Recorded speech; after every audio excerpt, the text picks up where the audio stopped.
কখনো ভেবেছিলে ইন্টারনেটে আপলোড করা একটা ইমেজ 2026-এর সবথেকে ভাইরাল মুভি এবং ইন্টারনেটের এক আরবান লেজেন্ডকে জন্ম দেবে? আশা করি ব্যাকরুমস মুভির নাম সবাই শুনেছ, কিন্তু মুভিটার কনসেপ্ট বেশিরভাগ মানুষ বোঝেনি। ইটস লাইক তুমি এন্ড গেম দেখছো কিন্তু অ্যাভেঞ্জার্স, থ্যানোস এবং ইনফিনিটি স্টোন এইসবের ব্যাপারে কিছুই জানো না। ফেসবুক, ইনস্টাগ্রামের মতোই 4chan নামের একটা অ্যানোনিমাস ইমেজ বোর্ড ওয়েবসাইট আছে, যেখানে ইউজার কোনো অ্যাকাউন্ট ছাড়া নিজের পরিচয় গোপন রেখে যে কোনো জিনিস পোস্ট করতে পারে। 12ই মে 2019 সালে 4chan-এ এক বেনামি ইউজার একটা থ্রেড খুলে সেখানে সবাইকে উইয়ার্ড ছবি পোস্ট করতে বলে। প্রথমে কদিন তেমন কিছু পোস্ট না হলেও একদিন এই ইউজার এই লিমিনাল স্পেসের ছবিটা পোস্ট করে। আমরা সবাই জানি লিমিনাল স্পেস মানে হচ্ছে ফাঁকা জায়গা, কিন্তু প্রশ্ন হলো সেইগুলো দেখলে কেন ভয় লাগে? আসলে সাধারণ মানুষের ভিড় থাকা জায়গাগুলো যখন সম্পূর্ণ ফাঁকা বা পরিত্যক্ত অবস্থায় থাকে তখন আমাদের মস্তিষ্কে ভয় তৈরি হয়। যেমন মাঝরাতে সম্পূর্ণ ফাঁকা স্কুল, রাতে হসপিটালের লম্বা করিডোর, অথবা কুয়াশায় ঢাকা দীর্ঘ ফাঁকা হাইওয়ে।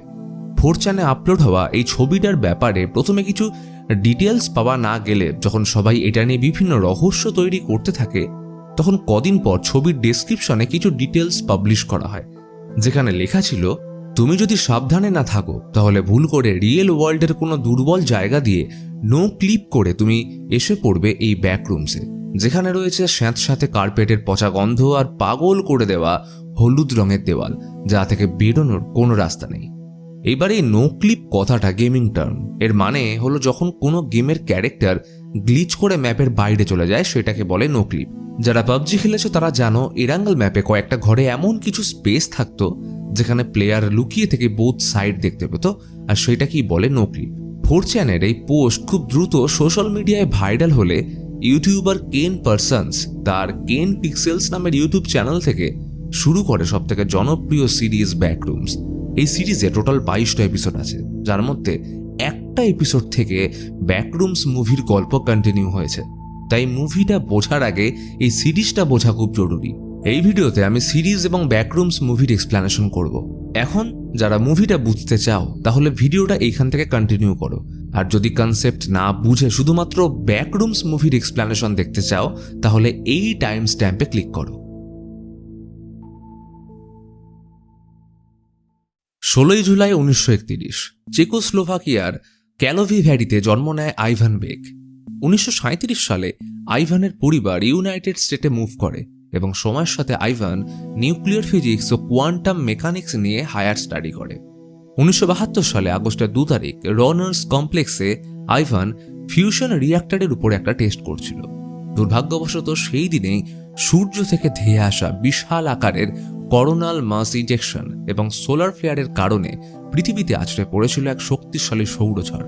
এই ঘটনার জন্য সেদিন আইভানের ফিউশন রিঅ্যাক্টর ওভারলোড হয় এবং সে একটা বিচিত্র আওয়াজের সাথে গ্রিন লাইট দেখতে পায়, যার প্রভাবে সে পোস্ট ট্রমাটিক অ্যামনেশিয়া রোগে আক্রান্ত হয় এবং তার একটা চোখ খারাপ হয়ে যায়। তবে সেদিন আইভান এমন কিছু একটা দেখেছিল যেটা তার অজানাকে জানার প্রবল ইচ্ছে বাড়িয়ে দেয়।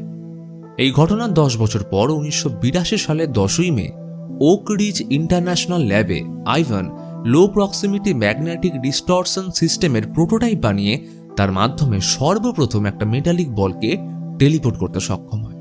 তার বুদ্ধি ও প্ল্যানিং দেখে অবশেষে 1988 সালে এসিঙ্ক নামের একটা ক্যালিফোর্নিয়ার কোম্পানি আইভান বেককে অ্যাজ এ ডিরেক্টর হায়ার করে।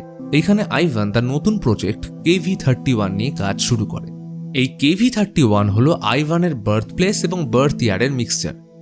2 জুলাই 1988 সালে আইভানের তত্ত্বাবধানে এসিঙ্ক কোম্পানি তাদের লো প্রক্সিমিটি ম্যাগনেটিক ডিস্টরশন সিস্টেম দিয়ে তৃতীয় টেস্ট পারফর্ম করে, কিন্তু সেটা ফেল হয়। তবে এইখানে তারা বুঝে গেছিল ভবিষ্যতের এইটাকে তাদের কেমন ভাবে ব্যবহার করতে হবে। 17ই অক্টোবর 1989 সালে এসিঙ্ক তাদের 6 নম্বর টেস্ট পারফর্ম করার কারণে বিকেল 5টায় ক্যালিফোর্নিয়াতে এক ভয়ানক ভূমিকম্প আসে। ফলে ওই সময় low proximity magnetic distortion system power outage হওয়ার কারণে বন্ধ হয়ে গেলেও 10 মিনিট পর পাওয়ার সাপ্লাই অন হতেই দেখতে পায় যে তারা একটা নতুন ডাইমেনশন বা থার্ড ডিমেনশন ওপেন করে ফেলেছে, যেটা দেখতে খানিকটা তাদেরই কমপ্লেক্সের একটা বিকৃত কপির মতো, তবে তার কালার সম্পূর্ণ হলুদ। তখন তারা এটার নাম দেয় দ্য ব্যাকরুমস এবং তারা তাদের এই পোর্টালের নামকরণ করে থ্রেশহোল্ড। 18 অক্টোবর থেকে 13 নভেম্বর পর্যন্ত তারা ব্যাকরুম ইনিশিয়াল স্টেজে ভিজিট করে এবং জানার চেষ্টা করে যে সেইখানে সিলিংয়ে যে লাইট জ্বলছে তার মেন পাওয়ার সোর্স কোনটা। এবং বড় আশ্চর্যজনকভাবে 14 নভেম্বর ভিজিট করে উপরের টাইলস সরালে তারা অবাক হয়ে যায়, কারণ সেইখানে পাওয়ার সোর্সের জন্য যা যা ইউজ করা হয়েছে সেটা এক্স্যাক্ট তাদের কমপ্লেক্সের কপি।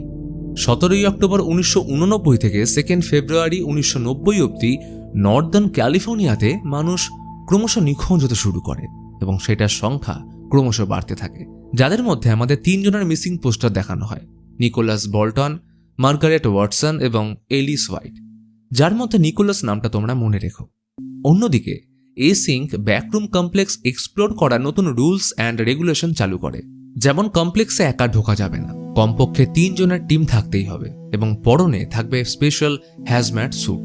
3 ফেব্রুয়ারি রুটিন লেআউট চেক আপের জন্য 4 জনের একটা টিম ব্যাকরুমসে ঢুকলে সেই কমপ্লেক্সে একজনের বডি খুঁজে পায়, যার গোটা শরীর অজানা ব্যাকটেরিয়ায় আক্রান্ত ছিল। ফেব্রুয়ারির 5 তারিখে বডি অটোপসির রিপোর্ট আসলে এক অদ্ভুত বিষয় জানতে পারা যায়।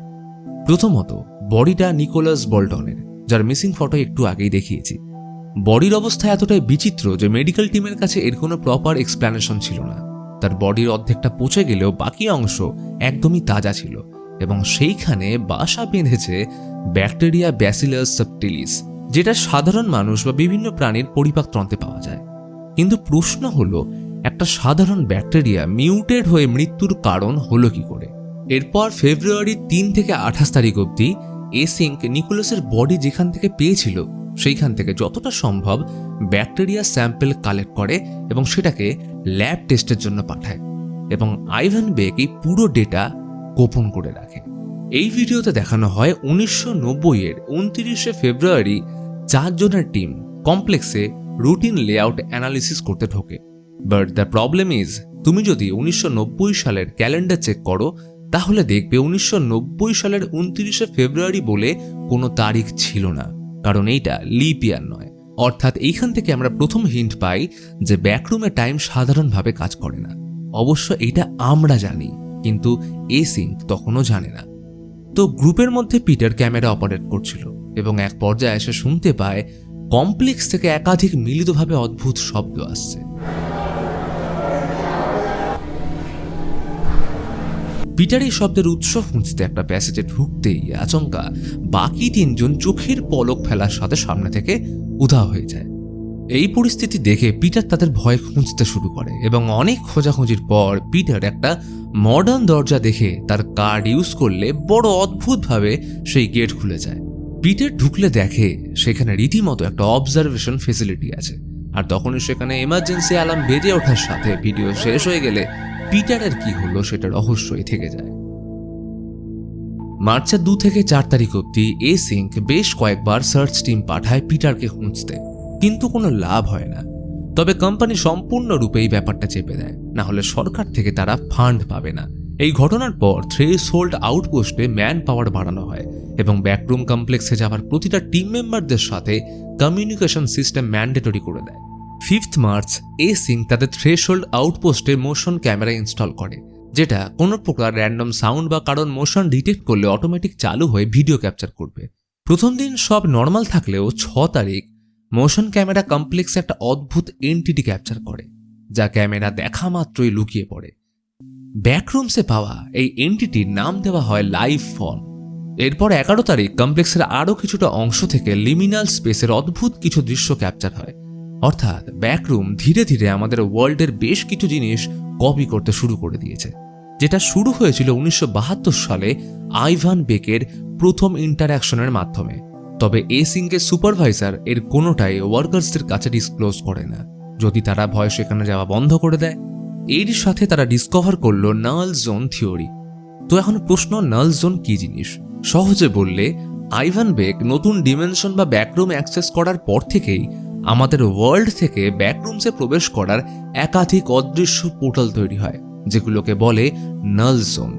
এই নাল জোন পৃথিবীর বিভিন্ন র্যান্ডম জায়গাতে হতে পারে এবং এই কারণে ক্যালিফোর্নিয়াতে মিসিং রিপোর্ট এত বেড়ে যাচ্ছিল। যার মাধ্যমে নিকোলাস ব্যাকরুমে আকস্মিকভাবে ঢুকে পড়ে এবং পরবর্তীকালে তার মৃত্যু হয়। এদিকে বহু চেষ্টার পর পিটারকে খুঁজে পাওয়া না গেলে তার বিষয়টাকে ধামাচাপা দিতে এসিঙ্ক 15ই মার্চ একটা ফেক গাড়ি দুর্ঘটনা সাজিয়ে পিটারের মৃত্যুর খবর ছড়ায় এবং তার পরিবার সহ এসিঙ্ক পিটারের ফিউনারেল করে।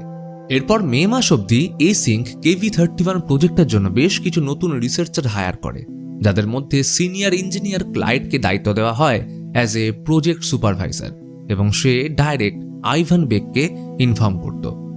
6 মে ব্যাকরুম কমপ্লেক্সে জর্জ লিভাই, মার্ভিন লি, মার্ক ব্লুম এবং কিম এই 4 জনের একটা টিম পাঠানো হয় লেআউট অ্যানালাইজ করতে।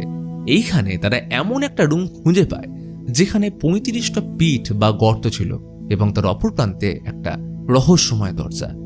এবার স্বাভাবিকভাবে এই বিষয়টা অদ্ভুত লাগলে মার্ক জায়গাটা সন্তর্পণে ক্রস করে অন্য প্রান্তে পৌঁছে দরজা খুলতেই কিছু একটা দেখে অবাক হয়ে যায় এবং ক্যামেরায় বোঝা যায় যে দরজার ভিতরে গ্রিন লাইট জ্বলছে। সে মার্ভিনকে দ্রুত সেইখানে আসতে বললে অসাবধানতা বশত মার্ভিন আচমকা একটা গর্তে পড়ে যায় এবং পরক্ষণে সে একটা নতুন জায়গায় এসে পড়ে। অর্থাৎ এই পর্যায়ে একটা বিষয় স্পষ্ট হয়ে যায় যে ব্যাকরুমের কোনো শেষ নেই, সেটা ক্রমশ নিজেকে এক্সপ্যান্ড করে চলেছে। এখন মার্ভিন যেখানে পড়েছে সেখান থেকে উপরে ওঠা জায়গাটা বেশ উঁচুতে, তাই সে উদ্ধারের জন্য টিমের অপেক্ষা করতে করতে বাকি জায়গাটা এক্সপ্লোর করতে থাকে। আর তখনই সে শুনতে পায় যে কেউ একজন সেখানে সাহায্যের জন্য চিৎকার করছে।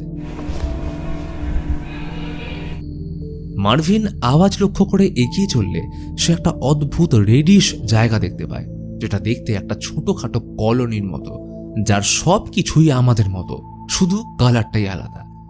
মার্ভিন একটা বাড়িতে ঢুকলে ভিতরে উল্টো সাইন লাগানো সাইনবোর্ড দেখতে পায়, অর্থাৎ ব্যাকরুমস সময়ের সাথে আমাদের অনেক কিছুই অলরেডি কপি করে ফেললেও পুরো ডিটেলস আপাতত কপি করতে পারেনি। মার্ভিন বাড়ির বেসমেন্টে ঢুকলে সেখানকার দৃশ্য দেখে আশঙ্কা করে যে হয়তো এইখানে কেউ থাকে। তখনই আবার সেই সাহায্যের আর্তনাদ আরো একবার শুনতে পেলে মার্ভিন তড়িঘড়ি করে ভিতরে ঢুকলে রীতিমতো শক হয়ে যায়, কারণ সে দেখতে পায় যে চিৎকার করছে সে কোনো মানুষ নয় বরং একটা লাইফ ফর্ম। সে মার্ভিনকে দেখা মাত্রই মারতে ছুটে এলে এক পর্যায়ে তার টিম এসে তাকে বাঁচিয়ে নেয়। অর্থাৎ এতক্ষণ আমরা ভাবছিলাম যে ব্যাকরুম হয়তো শুধুমাত্র জড় বস্তুই কপি করতে শিখেছে, কিন্তু তা নয়, বরং ব্যাকরুম এখন মানুষের গলার স্বর মিমিক করছে। এই ঘটনার পর এসিঙ্ক থ্রেশহোল্ড আউটপোস্টের সিকিউরিটি বাড়িয়ে দেয় এবং সেইখানে লাইফ ফর্মের থ্রেট থেকে বাঁচতে ব্লাস্ট শিল্ড ইনস্টল করে, সাথে কমপ্লেক্সের একটা পার্ট তারা পার্মানেন্টলি কভার করে দেয়। সুপারভাইজার মার্ভিনের ভিডিওটা গোপনে রাখল, কারণ সামনেই তাদের ইউএস সরকারের সাথে ফান্ড রেজ করার মিটিং ছিল। এইখানে এই ভিডিও শেষ হওয়ার সাথে এর ডেসক্রিপশনে একটা আনলিস্টেড ভিডিও অ্যাটাচ করা থাকে, যার টাইটেল ছিল খানিকটা এইরকম। ভিডিওতে দেখা যায় পথ চলতি একটা গাড়ি হঠাৎ করে মিডল অব দ্য রোড থেকে উধাও হয়ে যায় এবং তার কি হলো সেটা আমি পরে বলছি। 8 মে এসিঙ্ক সরকারের সাথে মিটিং সেট করে এবং তাদের কাছে প্রস্তাব রাখে দেশ জুড়ে বাড়তে থাকা পপুলেশন, কর্মসংস্থান, এর জন্য যত বড় বড় অফিস, ওয়্যারহাউস, ওয়ার্ক স্টেশন তৈরি হচ্ছে তার জন্য অনেকটা করে জায়গা নষ্ট হচ্ছে এবং সাথে পলিউশনও বাড়ছে। তাই ওদের কাছে KV-31 নামের একটা প্রজেক্ট আছে, যেখানে পরিবেশের ক্ষতি না করে ব্যাকরুমে সবকিছু শিফট করে তারা রিয়েল ওয়ার্ল্ডের স্পেস বাড়াতে পারে। কারণ ব্যাকরুমে কোনো স্পেস লিমিট নেই, সেক্ষেত্রে তারা সরকারের টাকায় দেশের একাধিক জায়গায় বিভিন্ন সাইজের থ্রেশহোল্ড বা ব্যাকরুমে যাওয়ার জন্য গেট ওপেন করবে, যার মাধ্যমে তাদের ভবিষ্যতে সময় ও খরচ দুটোই বাঁচবে। সরকার তাদের এই অসাধারণ প্রস্তাবে ইনভেস্ট করতে রাজি হলে তারা কন্ট্রাক্ট সাইন করতেই যাবে, তখনই এমার্জেন্সি অ্যালার্ম বেজে ওঠে এবং আমরা দেখি অবজারভেশন রুমে দাঁড়িয়ে রয়েছে পিটার। এর আগে ইনফরমেশনাল ভিডিওতে পিটার তার টিমকে হারিয়ে ফেলার পর যে মডার্ন রুমে ঢুকেছিল সেটা ডাইরেক্ট এই ভিডিওর সাথে কানেক্টেড, অর্থাৎ সেই সময় ব্যাকরুমে টাইম ম্যানিপুলেশন হয়েছিল। ফলে পিটার টাইম জাম্প করে 2 মাস ভবিষ্যতে মানে সোজা 8 মেতে চলে এসছে, যার কোনো আইডিয়া পিটার বা এসিঙ্ক কারোর কাছেই ছিল না। এদিকে সরকারের সাথে কন্ট্রাক্ট চলে যাবার ভয়ে আইভান বেক পিটারের আচমকা ফিরে আসার ব্যাপারটাকে সর্বোচ্চভাবে থামাচাপা দেওয়ার চেষ্টা করে তাকে বন্দি করে রাখে। মে মাসের 9 তারিখ থেকে 16 তারিখ অবধি পিটারের উপর একাধিক রিসার্চ চালানো হয়, কিন্তু তারা অবাক হয়ে যায় এইটা দেখে যে 2 মাসের টাইম জাম্পের পরেও তার মধ্যে কোনো পরিবর্তন হয়নি। আর এই ক্ষেত্রে না হওয়াটাই স্বাভাবিক, কারণ আগেই বলেছি ব্যাকরুমে টাইম অন্যভাবে চলে। পিটারের কাছে যেটা 2 ঘন্টা মনে হচ্ছিল, বাস্তবে সেটা 2 মাস। এই ঘটনার পর এসিং পিটার যেখান থেকে মিসিং হয়েছিল সেখানে মোশন ক্যামেরা ও সেন্সর ইনস্টল করে দেয়। তবে সবার অজান্তে সময়ের সাথে পিটারের মধ্যে পরিবর্তন আসছিল, যার প্রমাণ পাওয়া যায় 17 তারিখ। পিটার রুমের দেওয়ালে অদ্ভুত সব ছবি আঁকতে থাকে এবং সে প্যারানয়েড ও স্কিজোফ্রেনিয়া রোগে আক্রান্ত হয়। সে মনে করত এই মুহূর্তে সে আসল জগতে নেই, বরং ব্যাক রুমে ভেসে আছে। তাই পিটারকে যে কোনো প্রকারে অরিজিনাল থ্রেশহোল্ড খুঁজে বের করতেই হবে, যাতে সে রিয়েল ওয়ার্ল্ডে ফিরে আসতে পারে। তাই একদিন সুযোগ পেয়ে 22 তারিখ রাতে পিটার ল্যাব থেকে পালিয়ে যায়। মে মাসের 25 তারিখ এসিং কমপ্লেক্সের যে পার্টটা কভার করে দিয়েছিল সেটাকে পুনরায় সরিয়ে ব্যাকরুমে রোবট পাঠায় পিটফল রুমটা চেক করতে। সেইখানে রোবট গিয়ে কনফার্ম করে যে এইখানে আপাতত লাইফ ফর্ম নেই। এরপর পিটফলের এন্ট্রান্সগুলো বন্ধ করে 3 জনের টিমকে পাঠানো হয়, যেখানে ছিল মার্ভিন, মার্ক এবং জর্জ। তবে আত্মরক্ষার জন্য মার্ককে দেওয়া হয় একটা শর্টগান। তারা এক্সপ্লোর করার সময় অনেকটা ভিতর অব্দি চলে আসলে এক জায়গায় অন্ধকার কমপ্লেক্স দেখে সার্চ অপারেশন চালু করতেই যাবে, এমন সময় একজন মার্কের উপর হামলা করে শর্টগান কেড়ে তার বিনিময়ে তাদের থেকে কয়েকটা প্রশ্নের উত্তর চায়। মার্ভিন সে অচেনা ব্যক্তির গলা শুনে বুঝে যায় এটা পিটার, এবং সে জানতে পারে এসিং কেন এবং কিভাবে তার মৃত্যুর মিথ্যে খবর ছড়িয়েছে। এরই মাঝে মার্কের রেডিও সিস্টেম কানেক্ট হয়ে গেলে সে পিটারের মানা করা সত্ত্বেও তাদের কথা জানিয়ে দিলে পিটার মার্ককে শেষ করে অবজারভেশন রুমের গার্ডদের ভয় দেখিয়ে থ্রেশহোল্ড দিয়ে পালিয়ে যায়। এরপর পিটারের কি হয়েছিল সেটা কনফার্ম জানা যায় না, কারণ এটা নিয়ে বিভিন্ন মতামত আছে। কারোর মতে এসিং পালানোর সময় তাকে শেষ করে দিয়েছে, আবার কারোর মতে পাহাড় থেকে পড়ে সে মারা গেছে। তবে এসিং অফিসিয়ালি জানায় ক্যালিফোর্নিয়ার ফেরি ডেকের বিশাল আগুন দুর্ঘটনায় পিটার মারা গেছে। তবে সেটা কতটা সত্যি সেই বিষয়েও সন্দেহ রয়েছে। মে মাসের 29 তারিখে জর্জ একটা টিম নিয়ে ব্যাকরুমের আরও ভিতরে ক্যামেরা এবং সেন্সর ইনস্টল করলে তারা লক্ষ্য করে আগের নাল জোনের যে জায়গাগুলো তারা মার্ক করেছিল সেইগুলো স্ট্রেচ হয়েছে বা আকারে বেড়েছে। অর্থাৎ ব্যাকরুম নিজেকে ক্রমশ এক্সপ্যান্ড করছে। এমনকি এক্সপ্যান্ড হওয়ার টাইমে যেহেতু তারা ঢুকে পড়েছে, তাই একটা রুমের জিনিস হাফ মেঝেতে ঢুকেই রয়ে গেছে এবং পিটফলটাও সম্পূর্ণ তৈরি হয়নি। এরপর এসিং মে মাসের শেষ থেকে আপ টু জুনের 28 তারিখ অবধি ব্যাকরুম কমপ্লেক্সে আরও বেশি করে এক্সপ্লোরেশন চালায়, এবং ঠিক এই সময়তেই ব্যাকরুম মুভির ক্যারেক্টার ক্লার্ক নিজের অজান্তেই নাল জোনের মাধ্যমে ব্যাকরুম কমপ্লেক্সে ঢুকে পড়ে। আর এইখান থেকেই ব্যাকরুমস মুভির গল্প কন্টিনিউ হয়েছে। এখন তুমি চাইলে ভিডিওটা এত অবধি রেখে ব্যাকরুম মুভির গল্পের জন্য এই টাইম স্ট্যাম্পে যেতে পারো, কিন্তু সিরিজের গল্প যদি শেষ করতে চাও তাহলে ভিডিওটা কন্টিনিউ করো, এতে তোমারই বিষয়গুলো ক্লিয়ার হবে। এরপর আমাদের 1995 সালের 19 আগস্টের একটা ভিডিও দেখানো হয়, যেখানে ম্যাডিসন নামের একটা মেয়ের গ্যারাজে নাল জোন ওপেন হয়েছে এবং সে ওটার ভিডিও করে বিভিন্ন জিনিস গায়েব করে দেখাচ্ছে। ম্যাডিসন মিটার টেপ দিয়ে এর গভীরতা মাপতে গেলে হঠাৎ এক ইনভিজিবল ফোর্স তাকে ব্যাকরুমের মধ্যে টেনে নিয়ে যায়। ম্যাডিসন আচমকা সেইখানে ঢুকে ভয়ে বেরোনোর রাস্তা খুঁজতে থাকলে একটা গাড়ি দেখতে পায়। এখন প্রশ্ন আসতে পারে যে এই গাড়িটা এখানে কিভাবে এলো। মনে আছে একটা আনলিস্টেড ভিডিওর কথা বলেছিলাম যার টাইটেল ছিল এইটা?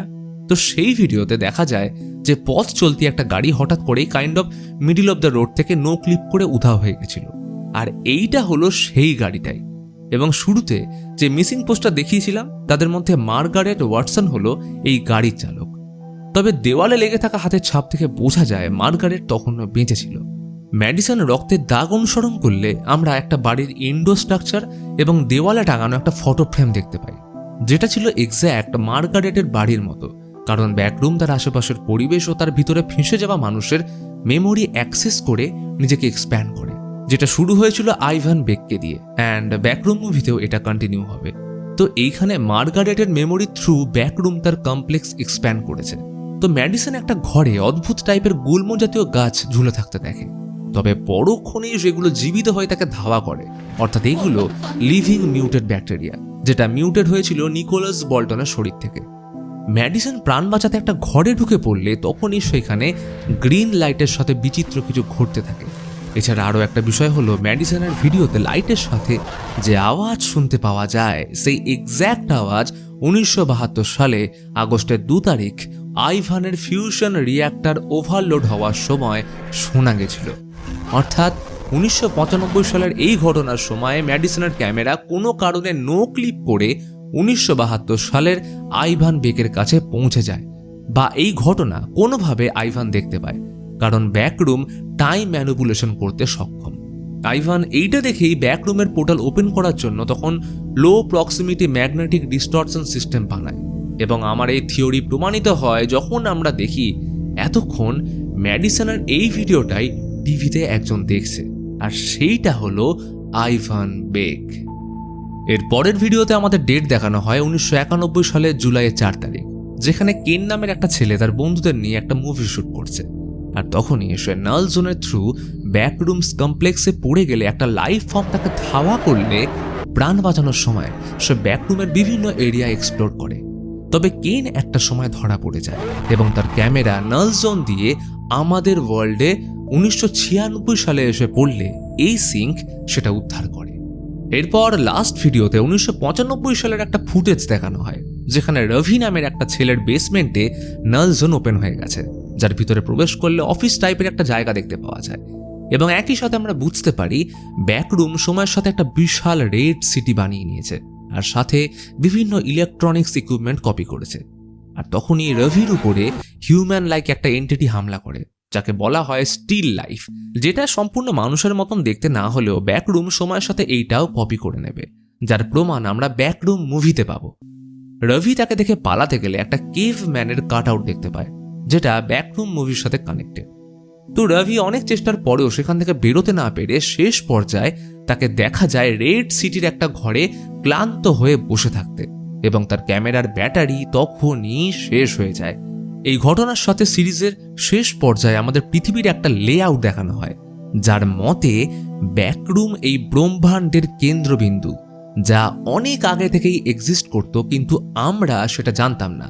আর এখন যেহেতু ব্যাকরুমের সাথে আমাদের রিয়েল ওয়ার্ল্ডের একাধিক কানেকশন জোন বা নাল জোন ক্রিয়েট হয়ে গেছে, তাই আমরা আরও ঘটনা ভবিষ্যতে দেখতে পাব। তো চলো এইবার শুরু করা যাক ব্যাকরুম মুভির গল্প। তো ব্যাকরুমস মুভির গল্প শুরু হয় 19 জুন 1990 সালে ব্যাকরুম সিরিজের স্ট্যাটিক ডেড এন্ড ভিডিওর পর থেকে, যেখানে আমরা দেখি এ সিঙ্কের একজন গবেষক ন্যারেন ওয়ারেন ব্যাকরুমে ফেঁসে গেছে এবং সে এইখান থেকে পাগলের মতো বেরোনোর ট্রাই করছে। সেইখানে সে এ সিঙ্ক হেডকোয়ার্টারের সাথে যোগাযোগ করার জন্য একটা কমিউনিকেশন সিস্টেম পেয়ে তো যায়, কিন্তু ততক্ষণে অনেক দেরি হয়ে গেছে, কারণ যার হাত থেকে বাঁচার জন্য সে দৌড়চ্ছিল সেই জিনিসটা তাকে ধরে মেরে ফেলে। এতক্ষণ এই পুরো ঘটনা ওর ক্যামেরায় রেকর্ড হচ্ছিল, আর সেই রেকর্ডিংটাই এ সিঙ্কের গবেষকরা অবাক হয়ে বসে দেখছিল, যার মধ্যে ছিল KV-31 এর সুপারভাইজার ডক্টর ক্লাইড। এরপর আমাদের মেরি নামের একটি মেয়ের ছোটবেলার স্মৃতি দেখানো হয়। তাদের বাড়ি ভেঙে বড় বিল্ডিং তৈরি হবে। ছোটবেলায় বাড়ি তৈরির সময় মেরি ও তার মা সিমেন্টে হ্যান্ড প্রিন্ট বানিয়েছিল, যেটা সময়ের সাথে নষ্ট হয়ে গেলেও মেরি নিজের হ্যান্ড প্রিন্ট এখনও স্মৃতি হিসেবে রেখে দিয়েছে। সে বর্তমানে একজন থেরাপিস্ট এবং সে তার ক্লায়েন্ট ক্লার্কের কাউন্সেলিং করছে। ক্লার্ক একজন আর্কিটেক্ট হতে চেয়েছিল, কিন্তু কোনো কারণে তার স্বপ্ন পূরণ হয়নি। পরিবারের দায়িত্বের বোঝা নিয়ে সে এখন ফার্নিচার বিক্রির ব্যবসায় ফেঁসে গেছে। তার একটা দোকান আছে যার নাম অটোমান এম্পায়ার, তবে সেটাও ভালো চলছে না তার লাইফের মতো। তার অত্যাধিক মদ্যপানের অভ্যাসের জন্য তার স্ত্রী বারবারার সাথে প্রায়শই ঝামেলা হতো, আর ঠিক এই কারণেই তার স্ত্রী তাকে নিজের বাড়ি থেকেই ঘাড় ধাক্কা দিয়ে বের করে দিয়েছে। এখন সে নিজের ফার্নিচার স্টোরেই ঘুমায় আর থেরাপির জন্য মেরির কাছে আসে। পরের সিনে আমরা ক্লার্ককে তার স্টোরের জন্য একটা অ্যাড শুট করতে দেখি, যেখানে তার সাথে তার দুই কর্মচারী ক্যাট এবং ববি উপস্থিত ছিল। শুটিং শেষ হওয়ার পর সে ক্যাটকে দোকান খোলার কথা বলে। যদিও দোকান আগে থেকেই খোলা ছিল, কিন্তু তবুও সেখানে একজনও কাস্টমারের দেখা নেই, কারণ দোকানটা খুব একটা জনপ্রিয় নয়। তাই ক্লার্ক দোকানের সব জিনিসই স্পেশাল অফারের ট্যাগ লাগিয়ে রেখেছে। একদিকে বাজার মন্দা, কিন্তু তার উপর প্রতিদিন স্টোরে পাওয়ার কাট হচ্ছে। কিন্তু তা সত্ত্বেও দোকানের ইলেকট্রিক বিল একটু বেশি আসছে, তাই ক্লার্ক একজন ইলেকট্রিশিয়ানকে ডাকে। কিন্তু তার কথা অনুযায়ী সার্কিট বোর্ডের সবকিছু একদম স্বাভাবিক ছিল, ব্যতিক্রম শুধু 3টে অদ্ভুত রেড সুইচ, যেটা কোনো কিছুর সাথে কানেক্টেড ছিল না। এটা জাস্ট ডামি সুইচের মতন ওইখানে পড়েছিল। ক্লার্কের মতে এই সুইচটা সে আগে ওখানে কোনো দিন দেখেনি, তবে সে নিজেও এই ব্যাপারে 100% নিশ্চিত নয়। এরপর আমরা মেরিকে দেখতে পাই, যে টিভিতে নিজের লেখা বইয়ের অ্যাড দেখছিল। অন্যদিকে রাতে ক্লার্ক স্টোরে ড্রিং করতে করতে টিভি দেখছিল। ঠিক তখনই হঠাৎ টিভিটা বন্ধ হয়ে যায় এবং স্টোরের লাইটগুলো ফ্লিকার করতে শুরু করে। এরপরে সে নিজের গাড়ি নিয়ে সোজা তার পুরনো বাড়ির বাইরে গিয়ে হাজির হয়। তার আশা ছিল যে হয়তো একবারের জন্য হলেও বারবার আর মুখটা দেখতে পাবে, কিন্তু দুর্ভাগ্যবশত তেমন কিছুই হয় না। পরের দিন রাতে ক্লার্ক যখন টিভি দেখছিল তখন হঠাৎ করে টিভিতে ব্যাকরুমসের ফুটেজ ভেসে ওঠে, যার ব্যাপারে তার বিন্দু মাত্র ধারণা নেই। এরই সাথে টিভিটা বন্ধ হয়ে যায় এবং বেসমেন্টের লাইটগুলো ব্লিঙ্ক করতে শুরু করে। সে যখন সার্কিটটা চেক করতে যায় তখন দেখে কোনো সুইচ কাজ করছে না, শুধুমাত্র ওই রেড সুইচগুলো ছাড়া। কিন্তু সেটাকে অফ করতেই পুরো বেসমেন্টের লাইট নিভে গেলে ওই সুইচটা পরবর্তীকালে কাজ করা বন্ধ করে দেয়। প্রচণ্ড বিরক্ত হয়ে সে ফিরতে গেলে ঠিক তখনই সে সামনের দেওয়ালে অদ্ভুত কিছু একটা লক্ষ্য করে। দেওয়ালের ঠিক মাঝখানে ব্যাকরুমসে যাওয়ার একটা পোর্টাল বা নাল জোন তৈরি হয়েছে। কৌতূহলবশত সেটা পরীক্ষা করতে গিয়ে ক্লার্ক ব্যাকরুমে ঢুকে পুরো এলাকা এক্সপ্লোর করতে শুরু করে। সেইখানকার অবস্থা দেখে মনে হচ্ছিল যে ব্যাকরুমস অনেক আগে থেকেই দোকানে জিনিসপত্র কপি করতে শুরু করে দিয়েছিল। আর যেহেতু ওই সার্কিট বোর্ডটা পোর্টালের ঠিক পাশেই ছিল, তাই কোনোভাবে ওই এক্সট্রা সুইচটাও ওইখানে গজিয়ে ওঠে, যার পাওয়ার সোর্স ছিল ব্যাকরুম। এবং এই কারণে স্টোরের লাইট ম্যাল ফাংশন করতে শুরু করে এবং ইলেকট্রিক বিলেও সমস্যা আসছিল। ক্লার্ক সেখানে বেশ কিছু অদ্ভুত জিনিস খুঁজে পায়, সাথে সেই কেপম্যান, যেটা ব্যাকরুমসের সিরিজে আমি বলেছিলাম। এখানে কেপম্যানের সাথে একটা স্পিকার ঝুলছে, সেইখানে এক বিশেষ রেকর্ড প্লে হচ্ছিল, যেটা আসলে ভয়েজার গোল্ডেন রেকর্ড। নাসার বিজ্ঞানীরা 1977 সালে ভয়েজার 1-এর সাথে গোল্ডেন রেকর্ড মহাকাশে পাঠিয়েছিল, যার উদ্দেশ্য ছিল যদি কোনো এলিয়েনের দেখা মেলে তাহলে যেন 55টা ভাষায় তাদের ওয়েলকাম জানাতে পারে। এছাড়াও সেখানে লাগানো ছিল একটা ক্যামেরা, যার ফুটেজ ক্লার্কের টিভিতে এসেছিল। তো যাই হোক, ক্লার্ক সেখানে একটা হিডেন কম্পার্টমেন্ট থেকে ব্যাগ খুঁজে পায়, যার ভিতরের আই কার্ডে লেখা ছিল ন্যারেন ওয়ারেনের নাম, অর্থাৎ যার ভিডিও আমরা শুরুতে দেখেছি। এরপর ক্লার্ক কম্পার্টমেন্টের ভিতরে কি আছে সেটা দেখতে ঢুকলে টাল সামলাতে না পেরে নিচে আরও একটা কম্পার্টমেন্টে পড়ে যায়। সেইখানে ক্লার্ক একজোড়া জুতো আর চটি মেঝেতে অর্ধেক ঢুকে থাকা অবস্থায় দেখতে পায়, যা অবিকল ক্যাট এবং ববির জুতোর মতো লাগছিল। এছাড়াও সে একটা মরা সিগল এবং আরেকটা সিংহাসন দেখতে পায়, যেটা আমরা ক্লার্কের দোকানের বিজ্ঞাপনের শুটিংয়ের সময় দেখেছিলাম। এর মানে ব্যাকরুমসের ভিতরে কেউ প্রবেশ করলে তবেই যে ব্যাকরুমস তার মাইন্ড কপি করবে এমন নয়। যদি কোনো জিনিস ব্যাকরুমস পোর্টালের আশেপাশে উপস্থিত থাকে তাহলে ব্যাকরুমস অবলীলায় সেটা কপি করে ফেলবে, তবে সেক্ষেত্রে কিছু ভুল ত্রুটি থাকতে পারে। তখনই ক্লার্ক সেখানে অদ্ভুত কিছু শব্দ পাওয়ার সাথে কারোর উপস্থিতি অনুভব করলে ভয় পেয়ে দৌড়াতে শুরু করে এবং ভাগ্যক্রমে সে বেরোনোর রাস্তাও পেয়ে যায়, যেটা দিয়ে ক্লার্ক নিজের দোকানে চলে আসে। তবে পরক্ষণে ভিতরে ঢুকে আরেকটা ফার্নিচার নিয়ে সে বেরিয়ে যায় প্রমাণ হিসেবে। এরপর আমাদের এসিং ফেসিলিটির একটা দৃশ্য দেখানো হয়, যেখানে ফিল নামের একজন বিজ্ঞানী এতক্ষণ ক্লার্কের কাণ্ড দেখছিল। এই ঘটনার বেশ কয়েকদিন পর ক্লার্ক খুব আনন্দ সহকারে তার থেরাপিস্টের কাছে পৌঁছয় এবং তাকে জানায় সে গত কয়েকদিন ধরে একটা সিক্রেট কমপ্লেক্স এক্সপ্লোর করছে। সে মেরিকে ওই জায়গার একটা ম্যাপও দেখায়, কিন্তু সে যখন পুরো ঘটনা খুলে বলে তখন মেরি তার কোনো কথায় বিশ্বাস করে না। তখন সে তাকে চ্যালেঞ্জ করে বলে যে পরের বার আমি প্রমাণ নিয়ে আসব, আর তখন তোমাকে আমার কাছে ক্ষমা চাইতে হবে। অর্থাৎ ক্লার্ক এতটাই ইগোয়েস্টিক পার্সন যে মানতেই চায় না তার ভুল হতে পারে এবং সেক্ষেত্রে সরি বলাটাও দরকার। এরপর সে সোজা ক্যাট এবং ববির কাছে যায় এবং তাদেরকে নিজের সাথে যাওয়ার জন্য রাজি করিয়ে ফেলে। এরপর এরা তিনজন ব্যাকরুমসকে এক্সপ্লোর ও রেকর্ড করার উদ্দেশ্যে বেরিয়ে পড়ে। সেখানে ক্লার্ক ববির কোমরে একটা দড়ি বেঁধে তাকে একটা জামা কাপড়ে ভর্তি কমপ্লেক্সের ভিতর নামিয়ে দেয়, যাতে ববি এলাকাটা ভালো করে রেকর্ড করতে পারে। কিন্তু তখনই অন্ধকারের মধ্যে ববি কিছু একটা নড়াচড়া করতে দেখে, আর হয়তো সেটা লাইফ ফর্মস।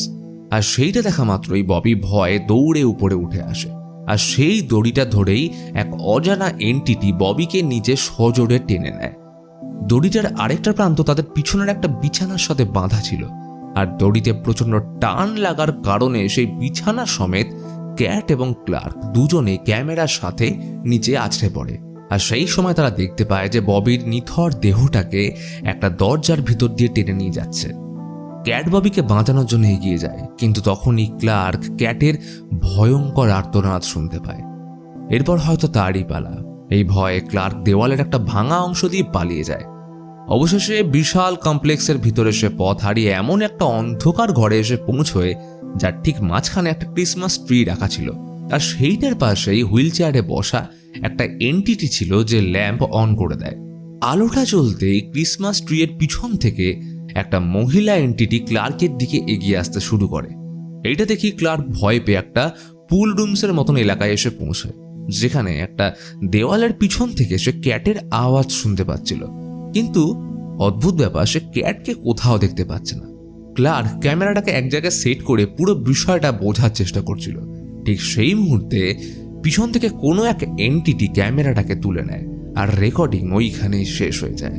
এরপর ঘটনা আবার মেরি ছোটবেলায় ফিরে যায়, যেখানে তার মা নিজে তো কখনো ঘরের বাইরে যেত না, আর মেরিকেও যেতে দেয় না।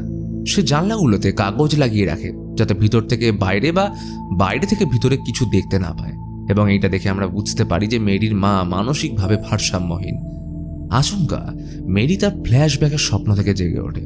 তখনই ক্লার্কের একটা ভয়েস মেল আসলো, সেইখানে বলছিল, I just open the window and I am not coming back.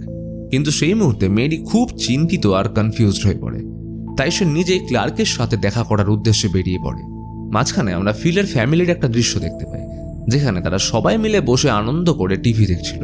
কিন্তু তখনই টিভিতে ক্লার্কের ওই ফার্নিচার স্টোরের অ্যাডটা আসে, যেটা দেখা মাত্রই ফিলের মুখ ফ্যাকাশে হয়ে যায়।